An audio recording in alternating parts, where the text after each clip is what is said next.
நம்பிக்கை நேயர்களுக்கு வணக்கம்.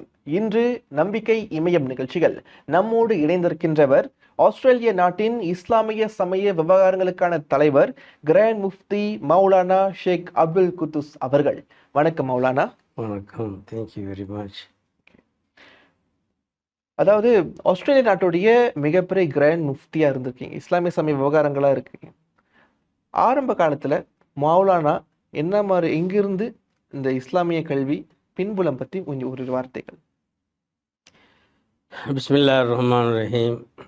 அஸ்ஸலாமு அலைக்கும் வரஹ்மத்துல்லாஹி வபரகாத்துஹு.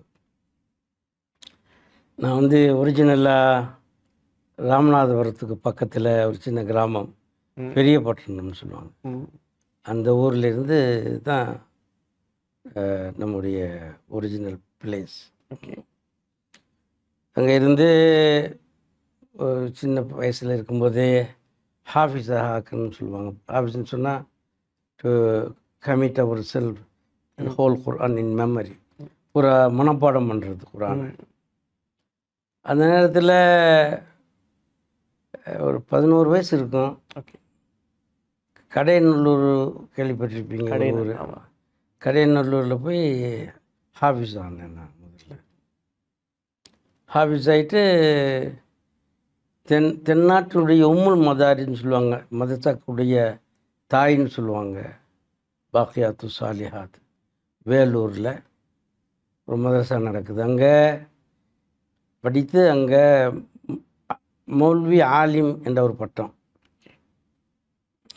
ஏற்கனவே பேச்சுலருக்கு சமம்னு வைங்களேன். அதை முடிச்சுட்டு இந்தியாவிலேயே செகண்ட் லார்ஜஸ்ட் இஸ்லாமிக் யூனிவர்சிட்டி, அது டெல்லி பக்கத்தில் தேவ்பந்தில் இருக்குது. அங்கே படிக்கிறவங்களுக்கு காசிமின்னு சொல்லி பட்டம் கொடுப்பாங்க. அங்கே போய் நான் கம்ப்ளீட் பண்ணேன். ஃபாசில்னு சொல்லுவாங்க, மௌலானா ஃபாசில் அப்படின்னு சொல்லும்போது அது மாஸ்டருக்கு சமம் அந்த டிகிரி. அங்கே நான் கம்ப்ளீட் பண்ணேன் 74. 74. ஆமாம். முடித்த அந்த நேரத்தில் தான் இறைவனுடைய அருளால் ஒரு சந்தர்ப்பம் ஏற்பட்டுச்சு. அந்த நேரத்தில் ஃபஹ்ருதீன் அலி அகமது கேள்விப்பட்டிருப்பீங்க. அவர் தான் இந்தியாவுடைய ஜனாதிபதியாக இருந்தார். ஆமாம், அந்த காலத்தில். ஆமாம், ஜாக்கிர் ஹுசேனுக்கு பின்னாடி. அவர்களுடைய ஸ்பெஷல் இன்விடேஷனில் அல் அஸ்ஹர் யூனிவர்சிட்டியுடைய சான்ஸில் வந்திருந்தார். நம்ம யூனிவர்சிட்டி விசிட் பண்ணுறதுக்காக வேண்டி. தேவபந்த் பெரிய பல்கலைக்கழகம்னு சொல்லுவாங்க. ஆமாம், பெரிய பல்கலைக்கழகம் அது. அங்கே தான் நான் படித்து முடித்தேன். படித்து முடிக்கக்கூடிய அந்த நேரத்தில் தான் அல் அஸ்ஹர் யூனிவர்சிட்டியுடைய சான்சலர் அப்துல் ஹலீம் மஹமூதுங்கிறவங்க வந்தாங்க. அந்த நேரத்தில் சவுத் இந்தியன் ஸ்டூடெண்ட் அசோசியேஷனுடைய செக்ரட்டரியாக நான் இருந்தேன். அப்போ உட்காந்து பேசும்போது we have to welcome him, நம்ம வரவேற்கணுமே, யார் இதுக்கு பொருத்தமான அவள்னு பேசிக்கிட்டு இருக்கும்போது என்ன சொன்னாங்க, நீங்கள் தான் பொருத்தமான. நான் ரொம்ப சின்ன பையனாக இருப்பாங்க இந்த நேரத்தில். இருந்தாலும் ஒரு சான்ஸ் கிடச்சிது. அப்போ நான் அரபியில் அவங்கள வெல்கம் பண்ணி பேசினேன். அதிலிருந்து அறிமுகமாச்சு. அவங்கள 3-4 நாள் இருந்தாங்க இந்தியாவில். 4 நாள் அவங்களோடையே இருந்தேன். கடைசியில் போகும்போது அப்துல் குத்தூஸ், நான் இன்றைக்கி கிளம்பிடுவேன், உனக்கு ஏதாவது வேணுமா அப்படின்னு கேட்டாப்புல. அஸ்ஹரில் படிக்கணும், ஈஜிப்ட்லேருந்து படிக்கணுன்ற ஆசை இருக்குதுன்னு சொன்னேன். அப்படியே அப்படின்னு சொல்லிட்டு அதுக்கு பக்கத்தில் ஈஜிப்ஷியன் எம்பாசிடர் உட்காந்துருந்தார். அந்த அப்துல் குத்தூஸ்க்கு நான் ஸ்பெஷல் ஸ்காலர்ஷிப் கொடுக்குறேன், அவர் செய்ய வேண்டிய விசா அரேஞ்ச்மெண்ட்லாம் சீக்கிரம் பண்ணி ஈஜிப்டுக்கு அனுப்பி வை அப்படின்னு சொல்லிட்டு போயிட்டார். நம்ம அதுலேருந்து தான் நான் ஈஜிப்ட் போய். ஒரு அழகான ஒரு அறிமுகம், அவ்வளோ நினைவுகள். ஓகே மௌலானா, அவங்க மேற்படிப்பு முடிந்தவுடன் மலேசியாவிலையும் சில காலம் இருந்தீங்கன்னு கேள்விப்பட்டோம். அதை பற்றி ஒரு சில தகவல்கள். ரொம்ப அருமையான கேள்வி. இது 2 வருட கோர்ஸ், அது மாஸ்டர்.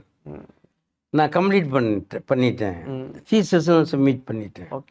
அந்த அல் முஸ்லிம் தாரிகுல் இஸ்லாம் அல் முஸ்லிமீன் ஃபில் ஹிந்த், இந்தியன் முஸ்லீமுடைய ஹிஸ்ட்ரியை பற்றி தான் என்னுடைய தீசஸ். அந்த புஸ்தகமாக போடுறேன் நான் இப்போ. தீசஸ் முடிஞ்சு நான் என்னுடைய படிப்பு முடிஞ்சு அந்த நேரத்தில் திடீர்னு ஒரு அட்வர்டைஸ்மெண்ட் வருது. யார் அஸ்ஹரில் மாஸ்டர் பண்ணியிருக்கிறீங்களோ, ஹாஃபிஸ் யார் குரானை பூரா மனப்பாடம் பண்ணியிருக்கிறீங்களோ, யார் ஷரியா படிச்சிருக்கிறீங்களோ, இந்தியாவில் ஷரியா தானே படித்தேன், அவங்க ஆஸ்திரேலியாவிலையும் சவுத் பசிபிக்லேயும் இஸ்லாமிக் அம்பாசிடராக மந்தூபாக பிரதிநிதியாக வேலை பார்க்குறதுக்கு ஆளுக்கு தேவை, அப்ளை பண்ணுங்க அப்படின்னு சொல்லிட்டு போட்டிருந்தாங்க.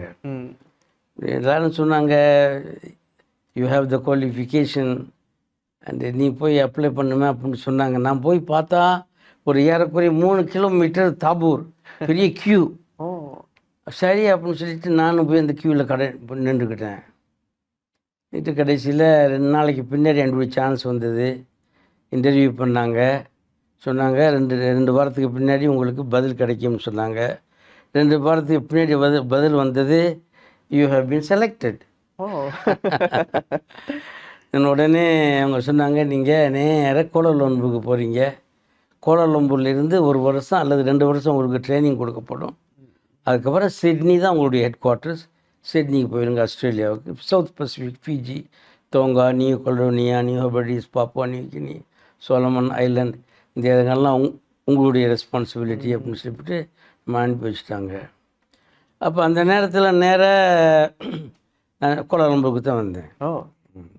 நான் வந்து லிபியன் கவர்மெண்ட்டுடைய டைரக்ட் இன்வால்வ்மெண்ட்டில் அவங்களுக்கு பின்னாடி தான் இந்த வேலை பார்த்துட்டு இருந்தேன். அவங்க முதல்ல பெர்கீம், மலேசியாவுடைய பெர்கீம் முடியுது, புசாத் இஸ்லாம், அதுக்கப்புறம் ஜாயிஸ், அப்புறம் ஜாவி, அதுக்கப்புறம் கடைசியாக கொஞ்ச நாள் அபீம். அந்த நேரத்தில் அன்வர் இப்ராஹிம் டத்துஸ்ரீ அவர் ஆனரபிள் பிரைம் மினிஸ்டர் தான் அபீமுடைய ஆட்களாக இருந்தாங்க அந்த நேரத்தில். அப்போ அவங்களுக்கும் கொஞ்சம் கைட் பண்ணிக்கிட்டு வேலை பார்த்துக்கிட்டு அம்பாங் ஹில்லியரில் அவுட்ரீச் அவங்களுக்கு இருந்தது. அந்த நேரத்தில் வேலை பார்த்துட்டு இருந்தேன். அந்த இது முடிஞ்ச பின்னாடி என்ன ஆஸ்திரேலியா தான். ஸோ ஒரு இந்தியாவிலிருந்து பிறந்து ஒரு எதிர்பார்த்தீங்களா இந்த மாதிரி ஆஸ்திரேலியாவுக்கு நம்ம போவோம் அப்படியே வருவோம்? ஏன்னா இஸ்லாமிய பணி அப்படின்னு சொல்றப்ப மிகப்பெரிய ஒரு பணி அது. அந்த வகையில் ஆஸ்திரேலிய நாட்டில் வந்து இஸ்லாமிய பணி செய்ய நீங்க போயிருக்கீங்க, இவ்வளவு பெரிய விஷயம் இது. ஸோ அதுல வந்து சந்தித்த சவால்கள் என்ன, துவக்க கால சவால்கள்? இப்போ ஆஸ்திரேலியாவுக்கு போறீங்க, பெரிய ஒரு இடம், பெரிய ஒரு நாடு. ஸோ ஆரம்ப கட்டத்துல மௌலானா என்ன மாதிரியான சவால்களை சந்தித்தீங்க, எப்படி வந்து அதை வந்து ஓவர் கம் பண்ணீங்க, அதை பத்தி? அந்த நேரத்தில் அப்போ தான் ஆஸ்திரேலியா ஒயிட் பாலிசி கேள்விப்பட்டிருப்பீங்க. வெள்ளைக்காரன் மட்டும்தான் அந்த நாட்டுக்குள்ளே வர முடியும். அப்படிப்பட்ட உள்ள நேரம் அந்த நேரம். நான் கவர்மெண்ட் மூலமாக போனதுனால எனக்கு எல்லா விதமான வசதிகளும் லீபியன் கவர்மெண்ட் மூலமாக செய்யப்பட்டது. அப்போ முதல்ல ஒரு ரிப்போர்ட் எடுக்கிறதுக்காக வேண்டி பூரா சவுத் பசிபிக்கை நாங்கள் போய் சுற்றி பார்த்து அனலைஸ் பண்ணி ரிப்போர்ட் கொடுத்தோம். அதுக்கப்புறம் ஆஸ்திரேலியா போய் ரிப்போர்ட் கொடுக்கணும்னு சொன்னால் ஆஸ்திரேலியாவில் பூரா ரிமோட் ஏரியாவில் போய் சுற்றி அடித்து அவங்க செஞ்சோம். இது 77 அக்டோபர், நவம்பர், டிசம்பர். அந்த நேரத்தில் பெரும்பாலும் அங்கே உள்ள மக்கள்களில் நீங்கள் பார்த்தீங்கன்னா ஆஸ்திரேலியன் இஸ்லாமிக் ஹிஸ்ட்ரியை பார்க்கும்போது 3 விதமாக நம்ம அவங்கள என்ன செய்யலாம், கிளாஸிஃபை பண்ணலாம். ஒன்றாவது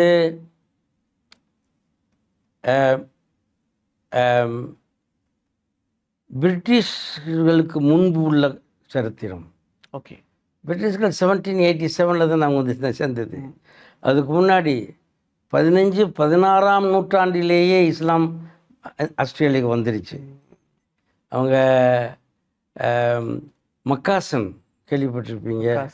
மக்காசம் இந்தோனேஷியாவில் இருந்து the sultan of Sulawesi had a claim. அவர் northern part of Australia part and parcel of his kingdom.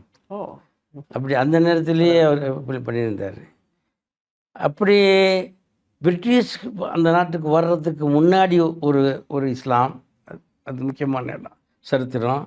அது பெரும்பாலும் அங்கே உள்ள ஆதிவாசிகள் அப்ரோஜினிஸ் ஆதிவாசிகள் இருக்காங்கல்ல, அவங்களுடைய காலம் அது. அதன் பின்பு சென்ட்ரல் ஆஸ்திரேலியா இருக்குது, அது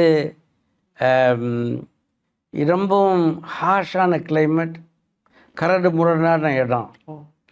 இந்த இடத்த எக்ஸ்ப்ளோர் பண்ணுறதற்காக வேண்டி பிரிட்டிஷ்காரங்க என்ன செஞ்சாங்க, ஆப்கானிஸ்தானில் இருந்து ஆப்கானிகளையும் கெமல் ஒட்டகங்களையும் ஒட்டக ஓட்டிகளையும் கொண்டுகிட்டு வந்தான்.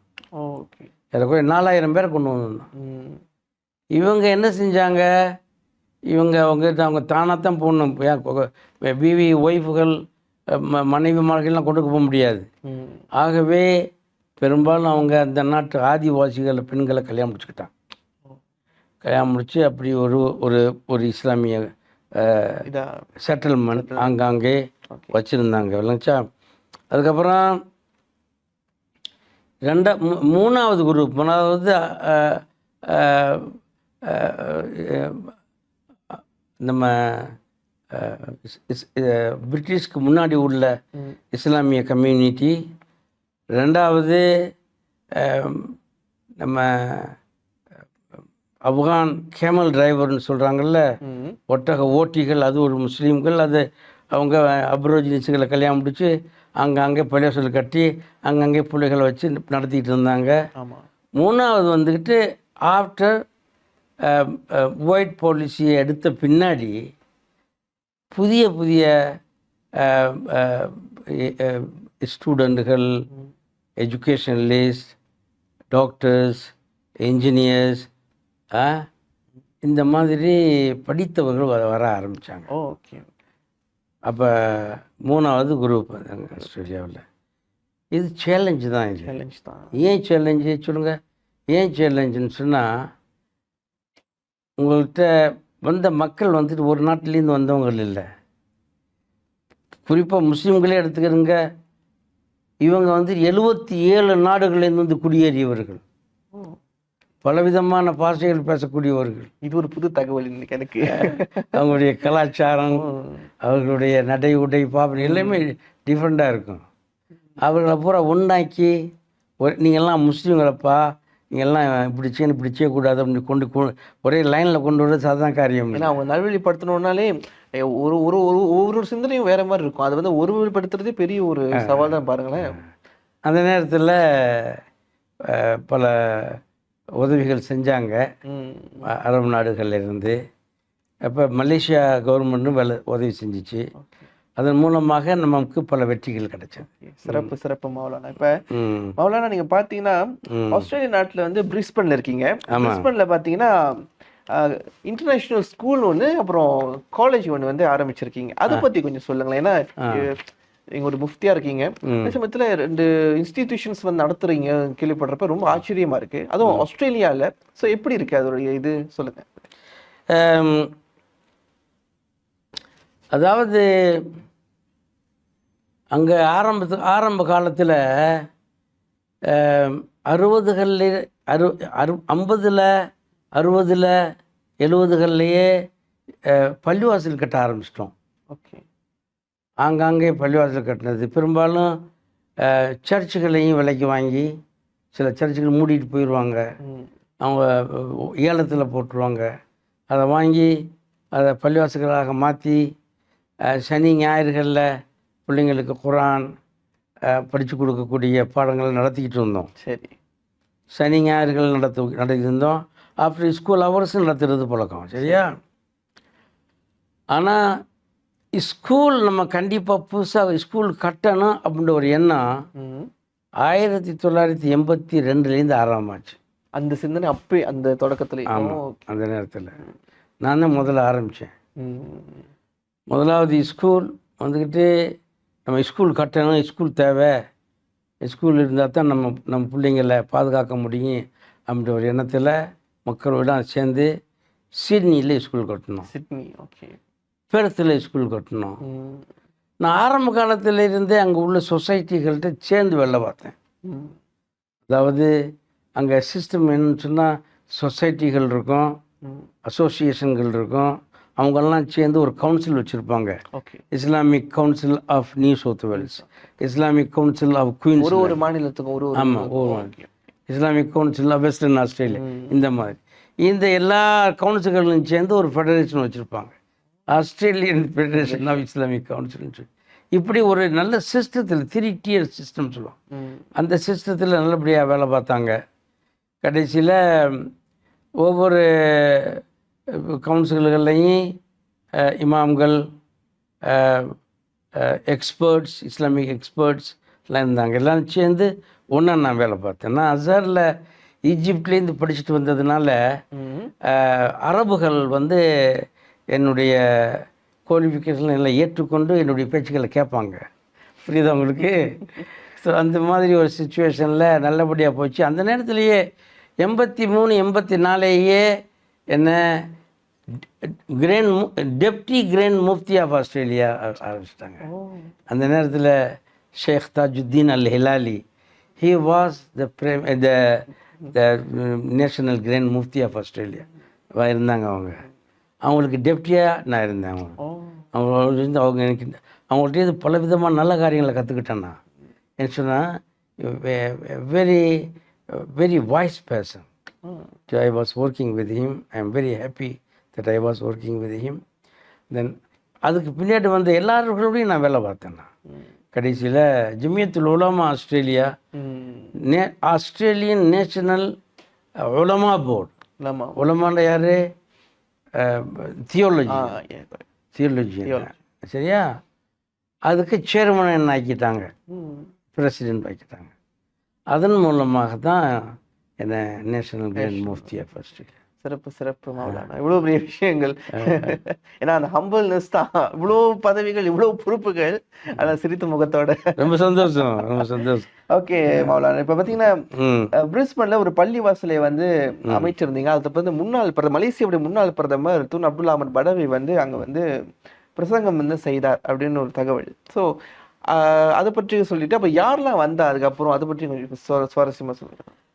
அது அப்துல்லா பதாவி நம்ம நெருங்கிய நண்பர்.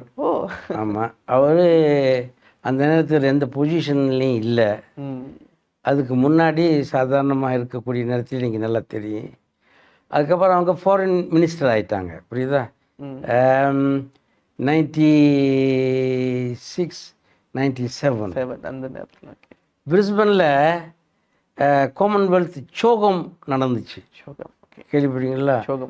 சோகம்ங்கிறது இப்போ காமன்வெல்த்துடைய நாடுகள்லாம் சேர்ந்து ஒன்று கூடி மீட்டிங் பண்ணுவாங்க.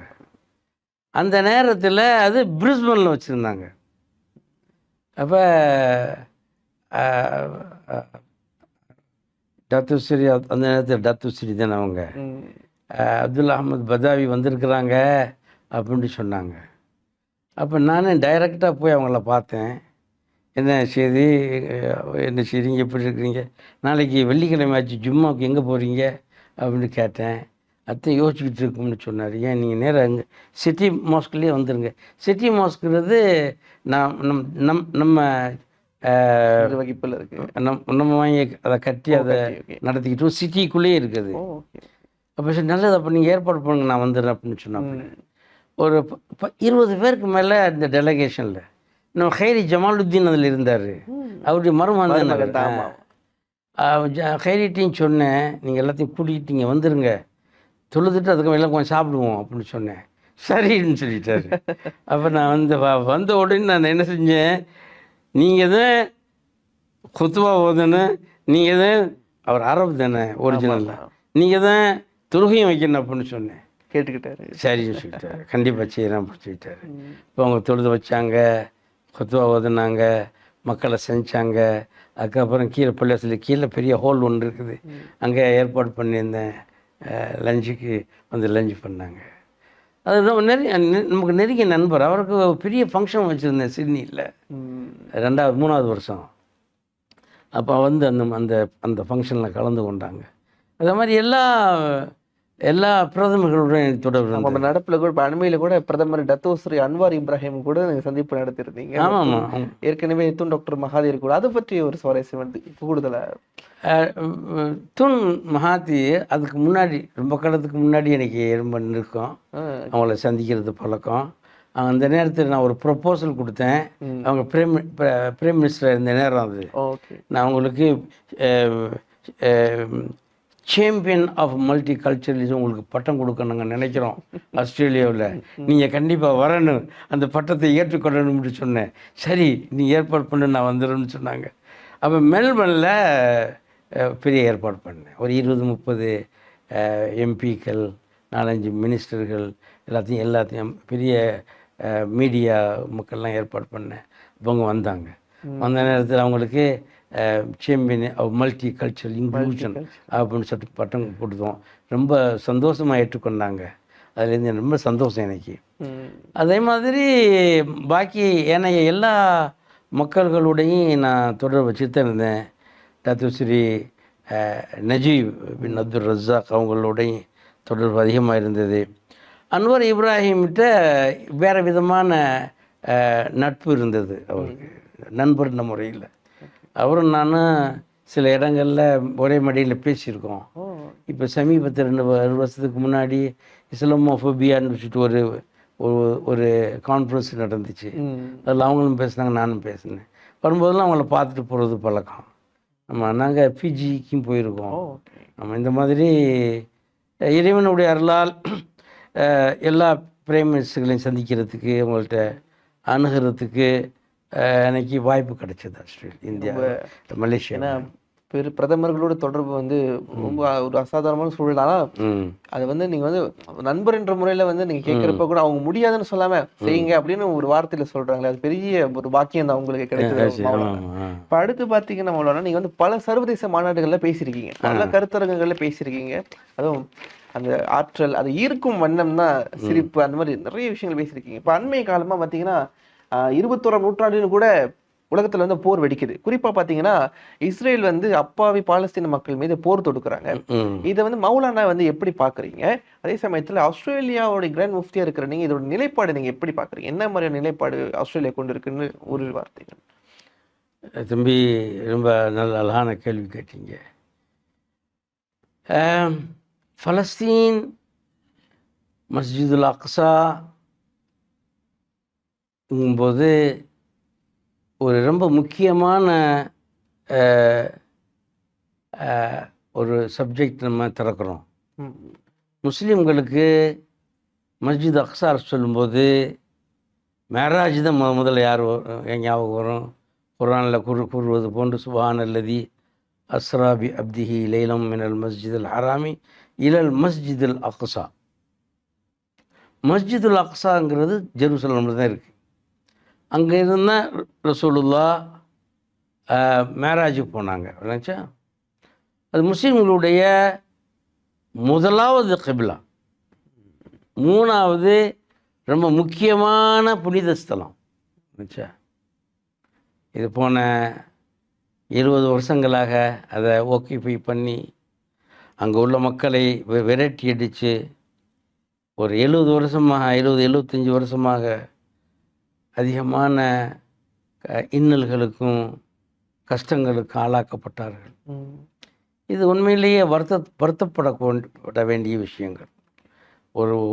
ஒரு இடத்துல, ஒரு நாட்டில் நூற்றுக்கணக்கான வருடங்கள் அங்கேயே இருந்தவர்களை அங்கேருந்து பற்றி விட்டுட்டு மற்றவர்களை கொண்டு வந்து அங்கே குடியேற்றுறது, அந்த மாதிரி விஷயந்தான் அங்கே நடந்தது. குறிப்பாக போன ஒரு 70 வருஷமாக அங்கே இருந்து மக்களை விரட்டி விட்டு அவங்களை பற்றி விட்டுட்டு மற்றவர்களை கொண்டு வந்து குடியேற்றப்பட்டு அங்கே இருக்கக்கூடியவர்களுக்கு அதிகமான தொந்தரவு, கஷ்ட நஷ்டங்கள்லாம் கொடுத்து வந்தது தான் இப்போ உள்ள நடந்த விஷயம். இதில் இந்த 7th அக்டோபரில் நடந்த விஷயம் இப்படி ஒரு காரணத்தை காட்டி அதைத்தான் மாண்மைக்குரிய நமது பிரதமர் அவர்கள் அன்வர் இப்ராஹிம் அவர்கள் போன மாதம் அவர்கள் ஜெர்மனியில் இருக்கும் பொழுது அந்த நிருபர்கள் கேட்ட கேள்விக்கு இந்த 7th அக்டோபர் பற்றி கேட்டார்கள். சரி, 7th அக்டோபர் நீங்கள் சொல்கிறீங்க, ஆனால் ஹவ் அபவுட் பிஃபோர் 1948 நக்பா அவர் கேட்ட கேள்வி.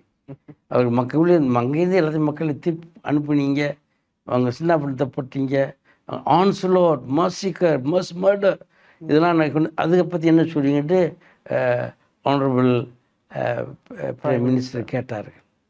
அதைத்தான் இப்போ எல்லாரும் அதைத்தான் கேட்குறாங்க. Very unfortunate. 55 முஸ்லீம் நேஷன்ஸ், 55 முஸ்லீம் நாடுகள், 22 அரபு நாடுகள் ஒன்றுமே செய்ய முடியாத சுச்சுவேஷனில் ஸ்டார்வேஷன், பசி, பட்டினி, சாப்பாடு இல்லாமல் இந்த மாதிரி ஒரு நிலைக்கு ஆளாக்கப்பட்டு இருக்கக்கூடிய அந்த மக்களை இந்த நிலைக்கு பார்த்து கொண்டு உலகம் இருக்கிறது அப்படின்னு சொன்னால் இது எங்கேயுமே சரித்திரத்தில் நடந்ததில்லை. நான் ஹிஸ்டோரியன் தான். I did my my my master degree in Azhar, தாரீக் வல் ஹதாரா, history, culture and civilisation. History நடந்தது கிடையாது இது வரைக்கும், மக்கள் இப்படி பார்த்தது கொண்டு இப்போ பார்த்து கொண்டு இருக்கும் பொழுது சில சமயங்களில் பார்க்குறோம் யூரோப்புகளில், அமெரிக்காவில் யூனிவர்சிட்டி ஸ்டூடெண்ட்டுகள்லாம் இப்போ தானாகவே ஆர்ப்பாட்டங்கள் பண்ணுறாங்க. பல்வேறு ஆர்ப்பாட்டங்கள் முன் எடுத்துட்டு இருக்காங்க. பல்வேறு ஆர்ப்பாட்டங்கள் முன் வைத்திருக்கின்றார்கள். இதுக்கு ஒரு நல்ல ஒரு முடிவை கூடிய சீக்கிரத்தில் கொண்டு வருவார்கள் என்று எண்ணுகின்றேன். இன்ஷா அல்லாஹ். சிறப்பு. ஏன்னா போர் அங்கே வந்து சூழல் பதற்றமாக இருக்குது, மக்களுக்கு அங்கே வந்து அமைதி தான் தேவைப்படுதுன்னு எல்லாரும் விரும்புகிறாங்க. அந்த வகையில் மௌலானாவுடைய கருத்தை வந்து மிகப்பெரிய ஒரு வலிமை மிக கருத்தாக நம்ம பார்க்குறோம். நிறைவா மலேசியாவில் இருக்கிற இந்திய முஸ்லிம் சமூகத்தினருக்கு மௌலானா என்ன கூற விரும்புகிறீங்க? இந்திய முஸ்லீம்கள் பல நல்ல காரியங்களை சரித்திரம் மூலமாக செய்திருக்கின்றார்கள். அவர்கள் அதிகமான தியாகங்கள் செஞ்சிருக்கின்றார்கள். அவர்கள் அதிகமான உபசரிப்பு, மக்களுக்கு உதவி செய்கிறதுல முன்னேற்றமாக அவர்கள் அவருடைய நல்ல பேரும் புகழும் வாங்கியிருக்கிறாங்க. இந்த நாட்டில் வந்து இங்கே தங்கியிருக்கின்றார்கள், இங்கேயே செட்டில் ஆகியிருக்கின்றார்கள். தமிழ் இந்திய சமுதாயம் என்பது ஒரு சமுதாயம், தனித்த சமுதாயம். அவங்களுக்கு தனியாக ஒரு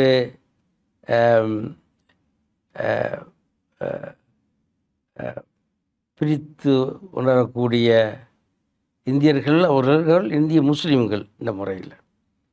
ஆகவே they have to hand over the torch to their children.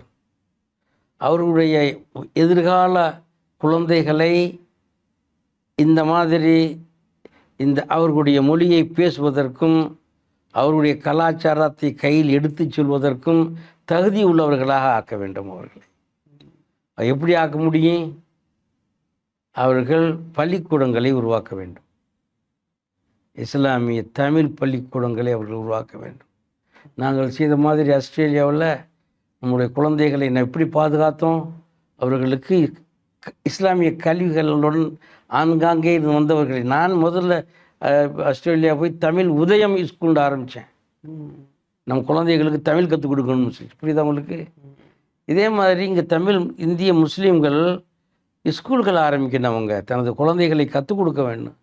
அவருடைய பிரித்துணரும் இஸ்லாமிய தமிழ் இந்திய முஸ்லீம்கள் என்ற ஒரு இதை அவர்கள் தனது குழந்தைகளுக்கு கொடுக்க வேண்டும் என்றால் அவர்கள் ஸ்கூல்களை, பள்ளிக்கூடங்களை உருவாக்கி அந்த பள்ளிக்கூடங்கள் மூலமாக அந்த குழந்தைகளுக்கு கற்றுக் கொடுக்க வேண்டும் என்பது எனது தாழ்மையான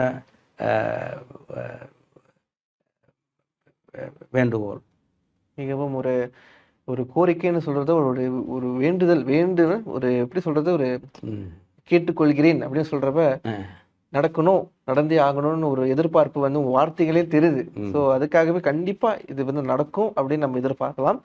மிகச்சிறந்த ஒரு நேர்காணல். ஏன்னா எப்போதும் வந்து இன்ஸ்பைரிங்னு வாங்க, அந்த வார்த்தைக்கு ஒரு உதாரணமாக நீங்கள் நிற்கிறீங்க. ஏன்னா தமிழ்நாட்டில் பிறந்து ஆஸ்திரேலியாவுக்கு முஃப்தி என்ற ஒரு பணி, மிகப்பெரிய உயரிய பணி. அது என்ன, இஸ்லாமிய அந்த விஷயத்தை வந்து கொண்டு சேர்க்கும் போது பல்வேறான தடைகளை தாண்டி அதை வந்து கொண்டு சேர்க்கிற மௌலானா அவர்கள் ஒரு பெரும் பாக்கியம். உங்களிடம் நாங்கள் பேசி உங்களோட நாங்கள் நேர்காணல் செய்தது. ஆக நேயர்கள் அனைவருக்கும் மனமார்ந்த நன்றி. நம்பிக்கை இமயம் நிகழ்ச்சியில் இன்று நம்மோடு ஆஸ்திரேலிய நாட்டின் இஸ்லாமிய சமய விவகாரங்களுக்கான தலைவர் கிராண்ட் முஃப்தி மௌலானா ஷேக் அப்துல் குத்துஸ் அவர்கள் நம்மோடு இணைந்து பல்வேறான தகவல்கள், அவருடைய பின்புலம், சவால்கள், கோரிக்கைகள் மற்றும் அவருடைய இன்ஸ்பைரிங் பல விஷயங்கள் நம்மோடு பகிர்ந்து கொண்டார். மேலும் அடுத்த நிகழ்ச்சியில் இன்னும் ஒரு முக்கிய பிரமுகரோடு பல விஷயங்கள், நேர்காணல்கள் உங்களோடு நாங்கள் பகிர்ந்து கொள்ள விரும்புகின்றோம். அத்துடன் விடைபெறுகிறேன். நான் உங்கள் மவித்ரன் கிருஷ்ணன். இது நம்பிக்கை இமயம். நன்றி.